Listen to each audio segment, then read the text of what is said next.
Bek Skiski is a famous graffiti artist with an interesting and unique story. Bek Skiski was born as David Kotchin on December 2, 1973 in Boston, Massachusetts, USA. He began his artistic career as an amateur painter at an early stage, but gained his greatest fame thanks to his street graffiti works. The story of Bek Skiski was characterized by many striking elements. 1. Anonymous identity. Over the years, Bek Skiski kept his real identity completely secret, and was not known for a long time by the public. This ambiguity around his identity contributed to increasing people's interest in him and enhancing his fame. 2. Unique artistic style. Bek Skiski is considered one of the most prominent street artists in the world, and his works are distinguished by his unique and expressive style. He uses bright colors and unique symbols in his works. 3. Exhibitions and art shows. Bek Skiski held several successful art exhibitions around the world, and displayed his work in famous art galleries. He was also famous for selling his paintings at ridiculous prices at auctions. 4. His artistic message. In his artistic works, Bek Skiski expresses a variety of social and political messages, including racism, social injustice, the environment, and politics. 5. His cultural influence. Bek Skiski is considered one of the most prominent artists in the history of street art and has greatly influenced art culture and youth around the world. Despite Bek Skiski's widespread fame, his true identity remains officially unknown. His life story and artwork are an inspiration to many artists and street art fans. This is a photograph by the course of a 50-year career in art. He would materialize dreams and nightmares onto canvas and celluloid, bring a global eye to polish art, and would help to define modern heavy metal and aesthetic. Born in 1929, his birthplace Sanokon, one of the largest populations of Jewish people in all of Poland. In the lead-up to World War II, roughly 30% of the city, and in 1940 the Zuslav concentration camp, was created just on the outskirts and would remain functional for the next years. And the aftermath of the war, Bek Skiski would begin to photograph the world that he saw around him during the Soviet occupation of his country, and it is undeniable that the horrors he experienced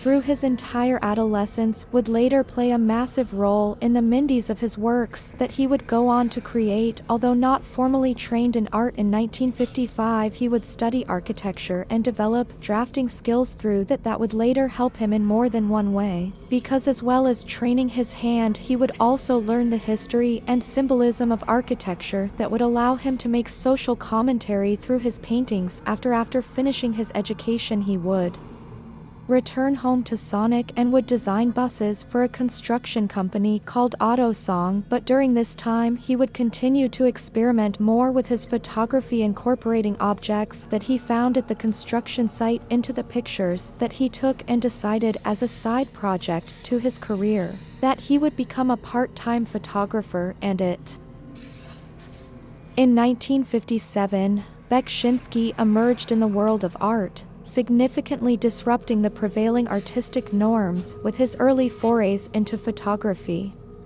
At that time, the prevailing philosophical idea behind photography was that of a straight photography or pure photography. This approach was championed by artists such as Paul Strand, Edward Weston, and Ansel Adams. The objective of these photographers was to use the camera to create the sharpest and most detailed image possible, utilizing light to showcase every natural texture.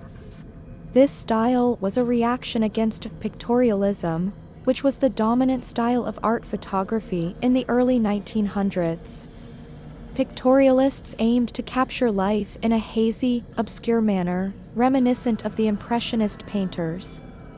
Straight photography sought to present objects as they truly were, rather than through a romantic or idealized lens. When Bek Skiski unveiled his photograph, Sadist Corset, in 1957, it represented a departure from the traditional nude photography of the time. The photograph featured a stylized, posed subject who was facing away from the camera, with the head and legs cropped out, assuming a very non-sexual and rigid standing position. This departure from convention did not immediately face significant backlash. However, photography critic Alfred Legault openly criticized the photograph, asserting that surrealist photography should not be acknowledged due to its direct manipulation of the photographed subject by the photographer. Legault argued that it failed to properly represent the subject as it truly was, challenging the conventional notions of photographic realism. In essence, Bek Skiski's early work in photography marked a departure from traditional photographic norms, embracing a more stylized and conceptual approach that challenged established notions of photographic realism and representation.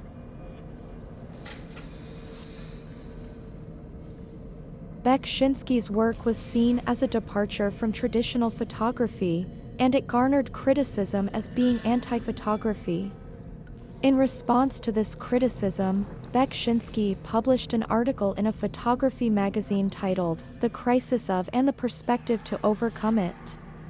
In this article, he argued that the prevailing style of pure photography did not allow for artistic expression. He believed that the medium should grant artists the freedom to make artistic statements if they so desired. This philosophy underpinned his approach to photography, which can be observed in all of his early photographic works. In Bek Skiski's early photographic works, he deliberately manipulated, directed, and posed his subjects in specific ways. He often obscured them in various fashions and deliberately used out-of-focus techniques.